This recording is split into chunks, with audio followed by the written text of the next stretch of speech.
ورنہ ان کے علماء تسلیم کر چکے ہیں۔ صحیح بخاری جو اب بھی اس وقت چھپی ہوئی ہے کراچی سے، قدیمی کتب خانہ جو بندیوں کا حنفیوں کا کتب خانہ ہے، اس کے مالک خود حنفی ہیں، اور پہلے صفحے کے اوپر اور مقدمے میں احمد علی سہارنپوری جو شیخ الحدیث تھے دارالعلوم دیوبند کے، انہوں نے لکھا ہے قد اجتمعت الامۃ والائمۃ علی انہا اصح الکتب بعد کتاب اللہ، صفحہ نمبر 2 مقدمہ صحیح بخاری، لکھنے والے مولانا احمد علی سہارنپوری ہیں کہ اجماع ہے اس بات کے اوپر تمام ائمہ کا، تمام اماموں کا، تمام امت کا، کہ کتاب اللہ کے بعد سب سے صحیح ترین اگر کوئی حدیث کی کتاب ہے تو وہ کیا ہے؟ جو پھر بھی اجماع کا منکر ہو، اجماع کا منکر ہو، ہاں جی بات آ رہی ہے، بتاتا ہوں۔ آپ اجماع ثابت کر سکتے ہیں؟ بالکل ہو سکتا ہے ثابت۔ بتائیے کہاں پر ہے؟ بخاری شریف کے اندر بھی جو ہے 20 راوی کی روایت۔ ماشاء اللہ ماشاء اللہ، اگر آپ نا مشکات بخاری میں سے 20 احادیث کی روایات رکعت تراویح کی حدیث دکھا دیں، میں ابھی اعلان کرتا ہوں آپ کے ساتھ حنفی ہونے کا۔ بات یہ ہے کہ میں نے سوالات بخاری میں میں آ رہا ہوں، آپ کے سوال کے جواب کی طرف آ رہا ہوں۔ دیکھیں نا، آپ صحابہ کی بات کر رہے تھے حضرت ابو ہریرہ کی، وہ ان کو جو ہے نا بچے نہیں سمجھتے، انہوں نے حضرت عمر رضی اللہ عنہ کے پھیر کو بدعت کہا ہے حاجی صاحب کو، انہوں نے امام صاحب آپ امام صاحب نے کیا وہ ان کا ایمان باقی؟ میں بتاتا ہوں آپ کو، وہ بھی بتاتا ہوں بدعت کی کیوں کہا ہے، کس لیے کہا ہے، بتاتے ہیں۔ بدعت ایک صحابی خلفائے راشدین وہ بتاتے ہیں۔ اب ایک مسئلے سے دوسرے کی طرف ابھی بات کی کہ بخاری میں سے یہ مولانا صاحب بیٹھے ہیں، ٹھیک ہے نا، ان کے علماء کسی بھی مسجد کے کسی بھی مدرسے کے، یہ یہاں مسجد میں بیٹھ کر دوسری سب میں بیٹھ کر کہہ رہے کہ بخاری شریف کے اندر 20 رکعت تراویح کی حدیث ہے۔ ان کو چھوٹ ہے قیامت تک کے لیے کسی بھی زندگی کے موقع کے اوپر لا کر مجھے دکھا دیں۔ صحابہ کا اجماع اور مکے میں نہیں ہے اجماع صحابہ کا، جاتی ہے۔ مکہ میں پڑھی جاتی ہے، میں بتاتا ہوں مکہ میں کیسے پڑھی جاتی ہیں صحابہ۔ آئیے صحیح موطا امام مالک عمر بن الخطاب امر ابی بن کعب وتمیم الداریہ ان یقوما بالناس 11 رکعۃ، کہ حضرت عمر رضی اللہ عنہ نے تمیم داری اور ابی بن کعب رضی اللہ عنہ کو یہ حکم دیا تھا کہ وہ مسجد نبوی میں 11 رکعات کی جماعت کرائیں۔ یہ موطا امام مالک کی حدیث ہے، خود عمر رضی اللہ عنہ نے، صحیح یہ حدیث بھی صحیح ہے موطا امام مالک کی، جس کی سند کے اوپر کسی قسم کا کوئی اعتراض نہیں ہے۔ مسجد نبوی میں حضرت عمر رضی اللہ عنہ نے ابی بن کعب اور تمیم داری کو جو حکم دیا وہ کتنی رکعت کا؟ 11 رکعت کا۔ کتنی رکعت کا؟ اور میں چھپاتا نہیں ہوں بات کو، اس کے آگے لکھا ہوا ہے، ایک شخص ہے اس کا نام ہے یزید بن رومان، یزید بن رومان، اور امام عینی نے لکھا ہے کہ لم یدرک عمر، اس نے حضرت عمر کا زمانہ ہی نہیں پایا ہے، حضرت عمر کا زمانہ ہی نہیں پایا۔ حضرت عمر رضی اللہ تعالیٰ عنہ کی وفات سے 7 سال بعد جو ہے وہ پیدا ہوا ہے، اور یہ شخص کہہ رہا ہے یزید بن رومان کیا کہ کان الناس، کہ کچھ لوگ تھے جو فی عہد عمر بن الخطاب، عمر بن خطاب کے زمانے میں 20 رکعت پڑھا کرتے تھے۔ حضرت میں بتاتا ہوں صبر، حوصلہ، تحمل بیٹا، تحمل، صبر مولوی صاحب صبر، بتاتا ہوں اب کتابوں سے ہٹ کے مکہ پہ آ گئے، میں بتاتا ہوں مکہ کی کون کون سی چیز مانتے ہیں آپ نہیں مانتے، وہ بتاتا ہوں، تشریف رکھیں۔ میرا سوال ہے نا، آپ کہہ رہے ہیں حدیث صحیح ہے، آپ کے ہم کو قرآن اور حدیث ہے، کیا اللہ نے بالکل ہاں بالکل آپ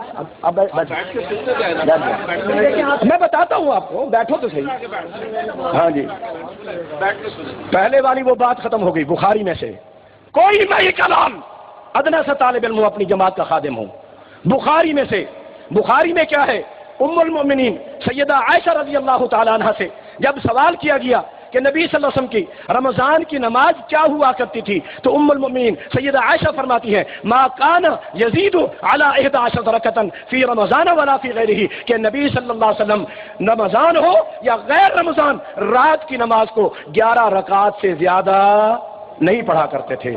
یہ کس کی؟ رمضان میں، رمضان اور غیر رمضان، رمضان بتا، رمضان اور غیر رمضان۔ امی عائشہ کہ وہ زیادہ فی رمضان، سوال کیا تھا؟ رمضان کی نماز کا تھا کہ رمضان کی جو نماز ہے یہ کتنی پڑھنی چاہیے۔ امی نے کیا جواب دیا؟ وہ رمضان ہو یا غیر رمضان نبی صلی اللہ علیہ وسلم 11 سے زیادہ نہیں پڑھا کرتے تھے۔ جو ماں کی نہ مانے، جو ماں کی نہ مانے، جی ایک منٹ بھائی تسا چپ کرو، تسا چپ ہونے دسے سن نبی صلی اللہ علیہ وسلم نے اپنی زندگی کے اندر 3 راتیں جماعت کرائی. کتنی رکعت کرائی؟ کتنی راتیں کرائیں؟ بولو کتنی راتیں؟ 3 راتیں کرائیں. پہلی رات کیا کیا؟ 1/3 حصے تک، دوسری رات آدھی رات تک، اور تیسری رات سحری تک. ایسے ہی ہے نا؟ پہلی رات رات کے 1/3 حصے تک، دوسری رات آدھی رات تک، اور تیسری رات کتنے تک؟ سحری تک. صحابہ بیان کرتے ہیں خشین الفلاح، ہمیں سحری کا خطرہ لاحق ہو گیا کہ ہم سحری بھی کھا سکیں گے یا نہیں. لیکن نبی صلی اللہ علیہ وسلم نے جماعت سحری کے آخری وقت تک کرائی تھی کہ ہم دوڑ کے کھانا کھا کے اپنے روزے کو رکھ سکے. یہ صحابہ کرام کا بیان ہے. 3 راتوں میں نبی صلی اللہ علیہ وسلم نے کیا کرائی؟ جماعت. ٹھیک ہے. ان 3 راتوں میں نبی صلی اللہ علیہ وسلم نے جو نماز پڑھی تھی ان کی تعداد کیا تھی؟ ان کی تعداد کیا تھی؟ صحیح ابن خزیمہ، صحیح ابن حبان کے اندر یہ حدیث موجود ہے. سیدنا جابر رضی اللہ عنہ بیان کرتے ہیں صلی لنا رسول اللہ صلی اللہ علیہ وسلم 8 رکعات و 3 وتر، کہ ان راتوں میں نبی صلی اللہ علیہ وسلم نے ہمیں 8 رکعات اور 3 وتر پڑھائے. 8 رکعات اور 3 وتر پڑھائے. اور شرح بکایا کے حاشیے کے اندر، شرح بکایا کے حاشیے کے اندر مولوی عبدالحی حنفی نے لکھا ہے، یہی حوالہ دیا سید ابن حبان کا جابر رضی اللہ عنہ کی حدیث نقل کر کے کہ فی تلک اللیالی، ان راتوں میں نبی صلی اللہ علیہ وسلم نے کتنی رکعت پڑھی؟ 11 رکعت. اب جو تیسری رات تھی نبی صلی اللہ علیہ وسلم نے سحری تک پڑھی، اور رکعتیں کتنی ہیں؟ 11. تہجد الگ سے پڑھی؟ تہجد الگ سے پڑھی؟ یہ تو رمضان کی ہوگی تو تہجد الگ سے بولو نہیں پڑھی. عام دنوں میں جو تہجد ہوا کرتی تھی، رمضان میں یہی قیام رمضان ہے، قیام اللیل ہے، اور اسی کو کہا گیا اور پڑھو جا کر. انور شاہ کشمیری نے بھی تسلیم کیا ہے کہ یہ نبی صلی اللہ علیہ وسلم کی نماز تہجد اور قیام رمضان ایک ہے. تمہیں یہ تھوڑے پڑھے لکھے ملا بنا دیتے ہیں کہ جناب وہ تہجد الگ ہے، یہ الگ ہے. ان کے کہنوں پہ چل سکتے ہو. اپنے بڑوں کو دیکھو، بڑوں کو دیکھو. وہ لا مناسا، اور تسلیم کر کے گئے اس بات کو کہ نبی صلی اللہ علیہ وسلم کی ان تراویح، کہ نبی صلی اللہ علیہ وسلم کی جو تراویح تھی کانا 11 رکعتن، وہ 11 رکعت تھی. 11 رکعت. کون احناف تسلیم کر کے گئے؟ اجماع. اجماع کس کا اجماع ہے؟ جو 7 سال بعد پیدا ہو رہا ہے وہ واقعہ بیان کر رہا ہے جو اس وقت موجود ہی نہیں تھا کہ حضرت عمر کے زمانے میں لوگ پڑھتے تھے. کون پڑھتا تھا؟ کون سے لوگ پڑھتے تھے؟ مجہول ہے، روایت بھی مجہول، راوی بھی جو ہے وہ اس دور میں نہیں ہے، اور اس کو بنیاد بنا کر اجماع ٹھوک دیا. ماشاء اللہ. یہ بتاتا ہوں، پہلے ذرا اپنے بڑوں کی بات سن لو. فتح القدیر امام ابن حمام نے لکھا کہ نبی صلی اللہ علیہ وسلم کی نماز جو رمضان کی تراویح تھی وہ 11 رکعت تھی. شرم بلالی نے لکھا اور مراکل الفلاح کے اندر کہ نبی صلی اللہ علیہ وسلم کی جو رمضان کی رکعت کی نماز تعداد تھی وہ کیا تھی؟ 11 رکعت. کتنی تھی؟ 11 رکعت. اور خود احناف علماء حنفی، ایک چھوٹے موٹے درجے کے نہیں، یہ کچی پکی روٹی والے، یہ تھرڈ مائنڈ، یہ نہیں تھے. وہ بڑے لوگ جنہوں نے اس حقیقت کو پہچانا، جنہوں نے اس حقیقت کو تسلیم کیا. یہ تو بیچارے ایسے ہیں. درس ترمذی آج بھی زندہ سلامت موجود ہے. مولانا تقی عثمانی، مولانا جسٹس چیف جسٹس رہے ہیں، اب بھی کراچی میں موجود ہیں. درس ترمذی شریف کی درس کے اندر پہلی جلد کے اندر رفع یدین کے باب میں انہوں نے جو عمومی طور پر جو ملا اٹھتا ہے نا، مال یراکم رافع یدیکم، مال یراکم رافع یدیکم وان اضراب خیل شمشم، وہ جو سرکش گھوڑوں کے دموں کی طرح اپنے ہاتھوں کو نہ ہلاؤ. جو ملا اٹھتا ہے آج کا پڑا ہوا مولویوں کا کڑا ہوا وہ جناب یہ حدیث پڑھتا ہے. اور تقی عثمانی نے لکھا، شیخ الحدیث ہے، اس وقت امامت کے درجے کے اوپر فائز اس کو سمجھتے ہیں، مجتہد العصر اس کا لقب ہے، مفتی زمان اس کا لقب ہے، اور اس وقت امام حنفیت کا وہ لکھتا ہے کہ یہ رفع یدین، یہ حدیث جو جابر بن سمرہ رضی اللہ تعالیٰ عنہ کی یہ سرکش گھوڑوں والی ہے، اس کا نماز کے رکوع والے رفع یدین کے ساتھ کوئی تعلق نہیں ہے. وہ لکھ کر گئے کہ رکوع والے رفع یدین کے ساتھ اس کا کوئی تعلق نہیں.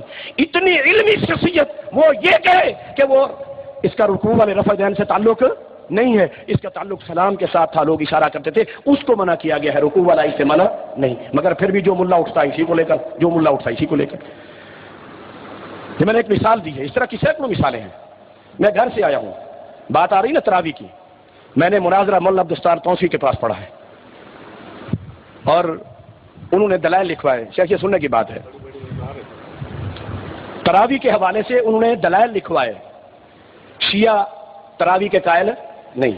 شیعہ کے مقابلے میں ہمیں دلائل لکھوا رہے ہیں کہ تراویح پڑھنی چاہیے، اس کے لیے مختلف آثار، اس کی فضیلت کے لیے حدیث صحیح، من قام رمضان ایمان واحتساب، دستاوی بھی میرے پاس پڑا ہوا ہے جس میں انہوں نے ہمیں سب چیز لکھوائی ہے۔ میرے پاس وہ دستار بھی پڑی ہوئی ہے جنہوں نے میری دستار باندھی تھی، اور اتنی بڑی 36 انچ کی سند بھی پڑی ہوئی جو انہوں نے مجھے عطا کی تھی۔ جی اب انہوں نے دلائل لکھوانا شروع کیے۔ جی کیا ہے؟ سنن کبریٰ بہقی کے اندر روایت ہے ابن عباس کا نبی صلی اللہ علیہ وسلم یصلی 20 رکعتاً کہ نبی صلی اللہ علیہ وسلم جو ہے وہ 20 رکعت پڑھا کرتے تھے۔ میں نے کہا استاد جی یہ آپ نے بہقی کا حوالہ دیا ہے تو امام بہقی رحمۃ اللہ نے اس حدیث کو نقل کیا ہے اور آگے لکھنے کے بعد کہا ہے کہ تفرد به ابراہیم بن ابی شیبہ وهو ضعیف، کہ اس کو بیان کرنے والا اکیلا ابراہیم بن ابی شیبہ ہے اور وہ کیا ہے؟ ضعیف ہے۔ وہ کیا ہے؟ ضعیف ہے۔ کتاب ان کے ہاتھ میں تھی، انہوں نے بند کر لی۔ کہنے لگا تو ایویں گال کر دینے تینوں پتہ کسے شاید نہیں ہوندا، میں تھانوں آکھیا کہ بغیر ثبوت دے گل نہ کیتی کرو، مینوں ثبوت دے۔ میں کہا سی تساں کتاب دیو، آکھے اپنی لے آ۔ میں نے اس دور میں 87 کی بات ہے، 87 کی، اس دور میں 1800 کی وہ کتاب لی اور اس کی دوسری جلد میں نکال کر وہاں پر لے کر گیا۔ مختلف اقوال نقل جو لکھوائے ہیں کہ اس زمانے میں لوگ 20 پڑھا کرتے تھے، ایک قول لوگ 41 پڑھا کرتے تھے، 39 پڑھا کرتے تھے اور 27 پڑھا کرتے تھے۔ یہ سارے دلائل لکھوائے انہوں نے، یہ سارے دلائل۔ میں نے سارے کو اوپر بحث کی، کہنے لگے تھوڑا سارا فیصلہ قیامت تلیمہار ہو سی۔ میں کہسی او کی میں کہ تساں 8 پڑھ دے ہو اساں 20 پڑھ دے ہیں، یہ قیامت تلیمہار 8 ہویاں تاں 8 تو ساڈیاں تھی ویسن، 12 ساڈا نفلی ہو سن، جے 20 ثابت ہو گئیاں تساں تا 8 پڑھ دے ہو، باقی 12 کتھوں لے آسو؟ باقی 12 کتھوں لے آسو؟ میں آخیا جڑا تساں 41 تے 39 تے 43 والا روایتاں لکھوایا نا، اگر یہ قیامت تلیمہار 41 تے 39 تے 43 ثابت تھی گئیاں تساں باقی کتھوں لے آسو؟ جی تساں باقی کتھوں لے آسو؟ اللہ کے گھر میں کھڑا ہوں۔ بالآخر کیا کہتے ہیں؟ شیعہ کو یہ جتنی تمیز نہیں ہوندی جو سارے انہاں دلائل دے اوتے ایسا اعتراض کریں کہ یہ روایت ضعیف ہے یا اندے جرح ہے، اندا فلاں راوی ضعیف ہے۔ شیعہ کو اتنی تمیز نہیں۔ لیکن اگر کوئی شیعہ اعتراض کرے ان حدیثوں کے اوپر جو ہم نے لکھوائی ہے نا، 20 والی یا 39 والی 41 والی، اگر اس پر کوئی شیعہ جرح کر بھی دے، کوئی عالم ایسا آ بھی جائے تو مطلقاً تراویح کو ثابت کرنے کے لیے ہم وہ دلائل پیش کر سکتے ہیں جن سے اہل حدیث دلیل پکڑتے ہیں۔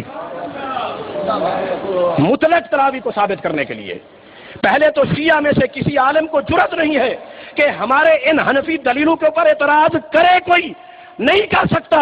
اگر کوئی کر بھی دے، اتنا پڑھا لکھا اگر کوئی شیعہ آ بھی جائے تو مطلق تراویح کو ثابت کرنے کے لیے شیعہ کے مقابلے میں پھر ہم ان دلائل کو پیش کر سکتے ہیں جو غیر مقلد حضرات پیش کرتے ہیں۔ اٹھاؤں والے مشکل کشا اساں انہاں دے، اساں والے مشکل کشا۔ اب آئیے بات حضرت صاحب نے فرمائی مکہ کے اندر، مکہ میں بھی اور مدینہ میں بھی، مسجد نبی اور مسجد الحرام میں 20 رکعت پڑھی جاتی ہیں۔ صرف 20 بھی نہیں، آخری عشرے میں 11 رکعت، بولو اور بھی کیوں آئے صاحب؟ 33 رکعت آخری عشرہ، آخری 10 دن، 23 نہیں بلکہ کتنی؟ پھر تم بھی پڑھو، پورا مہینہ تو 20 پڑھنی چاہیے، باقی 10 دن جو دلیل بناتے ہو تو پوری بناؤ۔ یہ کیا افتؤمنون ببعض الکتاب وتکفرون ببعض، بعض کو ماننا ہے، بعض کا کیا کرنا ہے؟ انکار کرنا ہے۔ پھر 33 بھی پڑھو، اجماع ٹوٹا، گھر کمزور ہوا تمہارا اگر مکے کو استدلال کرتے ہو۔ اب آؤ مکہ میں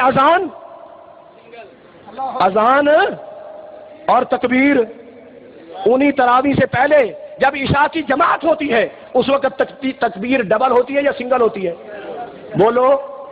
اور وہی جو 20 تراویحاں پڑھی جاتی ہیں ان میں رفع یدین بھی کرتے ہیں یا نہیں کرتے؟ آمین اونچی کرتے ہیں یا نہیں کہتے؟ ہاتھ سینے پہ باندھتے ہیں نہیں باندھتے؟ رکوع کے بعد بھی باندھتے ہیں یا نہیں باندھتے؟ اور ہاتھ بھی قنوت میں اٹھا کر دعا کرتے ہیں یا کرو؟ تم بھی وہ ایمان کے مقلد ہے نا، تم بھی کرو، تم بھی کرو امام اب اگر 20 پڑھنی ہے، اب آئیے عائشہ بیٹھے ہیں، 12 سال سے زیادہ عرصہ ہو چکا ہے سعودی عرب کے اندر الحمدللہ. سعودی عرب کی مکے اور مدینے کی ان 2 مسجدوں، مسجد نبوی اور مسجد حرام، ان کے علاوہ مکہ شہر یا مدینہ شہر یا پورے سعودی عرب میں سے کسی بھی ایک مسجد کے اندر کوئی امام اگر 20 پڑھا دے اس کو سیدھا جیل بھیج دیتے ہیں، جیل بھیجتے ہیں. قانون ہے وہاں کا، قانون ہے وہاں کا. جو پڑھائے 20 کیا جاتا ہے؟ پتہ چلا یہ مذہب نہیں ہے 20 ان کا، 20 ان کا مذہب نہیں ہے. اور پھر وہ جو 20 پڑھاتے ہیں، 10 ایک امام پڑھاتا ہے، 10 جو پہلے آ کر پڑھاتا ہے 10 پڑھا کر وہ چلا جاتا ہے. جس نے آخری 10 پڑھانی ہے وہ اس 10 کے موقع کے اوپر پولیس اس کو لے کے آتی ہے اور وہ اپنی 10 پڑھاتا ہے، پھر وہ بھی چلا جاتا ہے. پڑھاؤ اس طرح. تراویح تو ٹوٹل 20 ہوتی ہے. میں نے تو یہ کہا ہے تراویح تو وہاں 33 ہوتی ہے.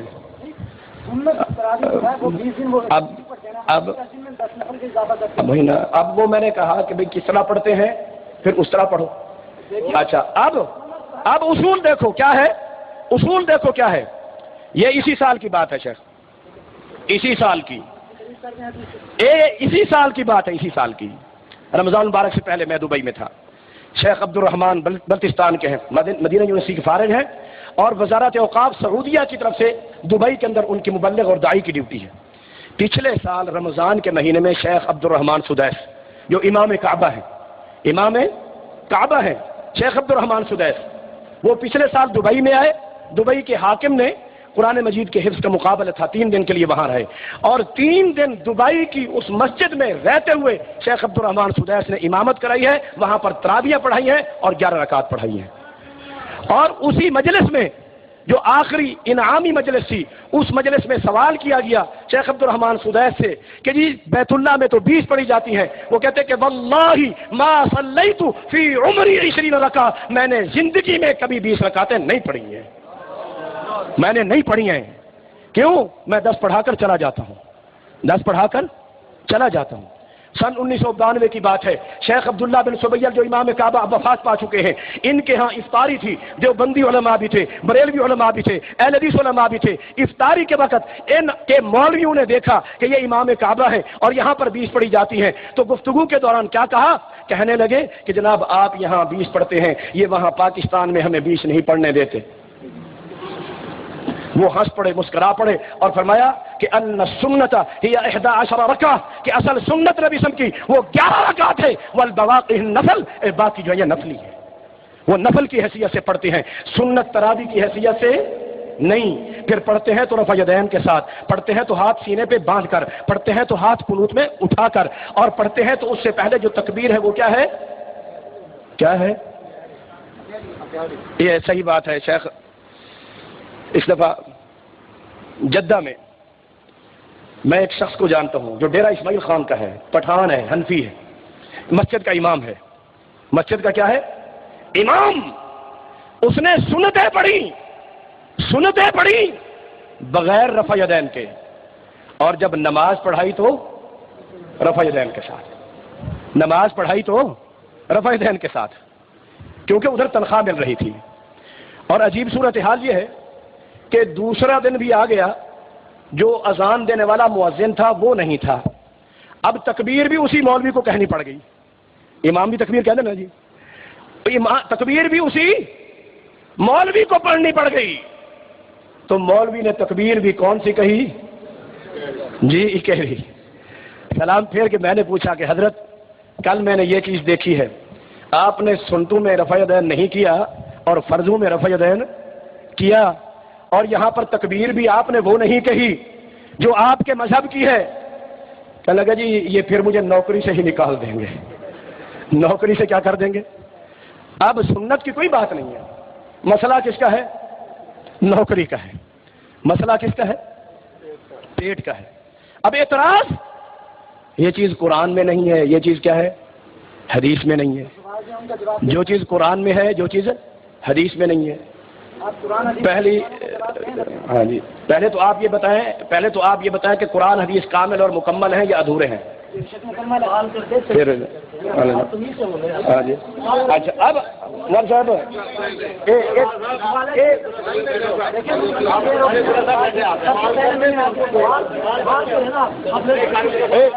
والد اللہ صاحب آپ بھی پڑھتے رہے، یہاں تمیز یہ سکھائی جاتی ہے، آپ بات نہیں کریں، یہاں کوئی مسئلہ نہیں، تمیز ہی یہی سکھائی جاتی ہے، کوئی مسئلہ نہیں ہے اس بات۔ آپ نے خان صاحب بہ بجو ہاں جی ایک منٹ، قرآن بھی کہتا ہے ہاں جی انشاءاللہ اچھا جی اب سنیے جی، اب آئیے، اب تراویح کا مسئلہ بھی تو آپ نے چھڑا ہے، میں نے تو نہیں چھڑا۔ اب ان سوالوں کے جواب کی طرف آ رہے ہیں۔ تراویح کا مسئلہ کس نے چھڑا؟ بولو، کس نے چھوڑا؟ کس نے چھیڑا؟ امام صاحب نے حضرت عمر رضی اللہ عنہ کے عمل کو بدعت کہا ہے، حدیث صاحب کو بھی بلا لیں، وہ سامنے ہو جائیں۔ اچھا حضرت عمر رضی اللہ عنہ نے خود کیا کہا تھا جس وقت جماعت شروع؟ آپ نے 20 تراویح مقرر کی تھی، ایک امام کے پاس جمع کیا تھا۔ اچھا اس کے اوپر حضرت عمر رضی اللہ عنہ نے لفظ کیا کہے تھے؟ آپ کو جمع کیا تھا نا، وہی نا لفظ کیا کہے حضرت عمر نے؟ بدعت کے لفظ کہے تھے۔ ماشاءاللہ، بس پھر حضرت عمر کے اپنے لفظ بدعت آپ خود کہہ رہے ہیں، انہوں نے کہہ دیا تو وہ مجرم ہے۔ حضرت عمر کا عمل تھا نا، حضرت عمر نے اپنے اسی عمل کو جو ایک امام پر کیا کیا، جمع کیا، اسی عمل کو حضرت عمر نے خود کیا کہا؟ بولو کیا کہا؟ بدعت کہا ہے نا انہوں نے، یہ نہیں کہا؟ حضرت عمر کا عمل انہوں نے بھی کیا کہا؟ کیا کہا انہوں نے؟ صحابہ کا عمل کیا ہو گیا؟ ان کے نزدیک بھی کیا ہے؟ ان کے نزدیک بدعت ہے۔ اب ٹھہریے، صبر کیجئے، بتاتا ہوں میں آپ کو بات کیا ہے۔ نبی صلی اللہ علیہ وسلم ساری زندگی امی عائشہ کی گواہی کہ 11 سے زیادہ بولو نہیں پڑھی۔ جابر رضی اللہ عنہ بیان کرتے ہیں ان 3 راتوں میں نبی صلی اللہ علیہ وسلم نے پڑھائی تو 11 ہی پڑھائی، 11 سے زیادہ بولو نہیں پڑھائی۔ ٹھیک ہے نا جی، ٹھیک ہے۔ اب آئیے، نبی صلی اللہ علیہ وسلم نے 3 راتیں جماعت کرائی، باقی راتیں جماعت، چوتھی رات صحابہ انتظار کرتے رہے، نبی صلی اللہ علیہ وسلم نکل کر باہر تشریف نہیں لائے، یہاں تک کہ سحری ہو گئی، صبح کی نماز پڑھانے کے لیے آئے، جماعت کرا دی، نماز سے فارغ ہو کر سلام پھیرنے کے بعد نبی صلی اللہ علیہ وسلم نے کیا فرمایا؟ سمعت تنحنحکم، میں تمہاری کھانسی کی آواز سنتا رہا جو تم پیچھے کھانستے رہے، کہ بھئی اس اشارہ تھا اس بات کی طرف کہ میں آ جاؤں۔ لم اخرج الیکم، میں نکل کے نہیں آیا، کس لیے؟ کہ خشیت ان تکتب علیکم، مجھے خطرہ لاحق ہو گیا کہ کہیں یہ اللہ تعالیٰ تمہارے اوپر فرض نہ کر دے، اگر یہ خطرہ نہ ہوتا تو میں جماعت کرواتا۔ یعنی نبی صلی اللہ علیہ وسلم کی چاہت یہ تھی کہ اس کی جماعت ہونی چاہیے۔ ہم نبی کی چاہت پر بھی عمل کرتے ہیں، نبی کے عمل پر بھی عمل کرتے ہیں۔ عمل 3 دن کا، چاہت ساری باقی دنوں کی، نبی کی چاہت پر ہم نے عمل کیا، مگر تم تو صرف امام کی تقلید میں کرتے ہو، نبی کی سنت میں تو نہیں، نبی کی سنت میں نہیں، صرف امام کی تقلید میں۔ جیسے میں نے بات کی نا، وہ تو امام صاحب کے مقلد ہیں جی، امام ابو حنیفہ کے مقلد، وہ امام احمد بن حنبل کے مقلد ہیں جی، جو مقلد ہونے کی حیثیت سے، اللہ کی قسم مقلد ہونے کی حیثیت سے 8 بھی پڑھے، حالانکہ 8 میرے نبی کی صحیح سنت ثابتہ ہے، لیکن مقلد ہو کر جب 8 بھی پڑھے گا، ان 8 کا بھی اللہ کے ہاں کوئی ثواب نہیں ہے۔ سمجھتے کیا ہو دین کو تم نے؟ اللہ نے معیار کس کو بنایا ہے؟ محمد فرق بین الناس۔ یہ مسئلے کچھ نہیں ہے، ہمارا اور آپ کا اختلاف اصولی ہے۔ ہم کہتے ہیں کہ دین میں امام دین اور امام شریعت محمد الرسول اللہ۔ ہمارا یہ عقیدہ ہے کہ دین میں، شریعت میں حلال اور حرام، نماز و وضو، نکاح و طلاق، بجوع کوئی معاملہ، کہ اس میں مطاع جس کی اللہ تعالیٰ نے غیر مشروط اطاعت فرض کی ہے مسلمانوں پر، ایک مسلمان کی حیثیت سے وہ ذات کس کی ہے؟ محمد الرسول اللہ کی۔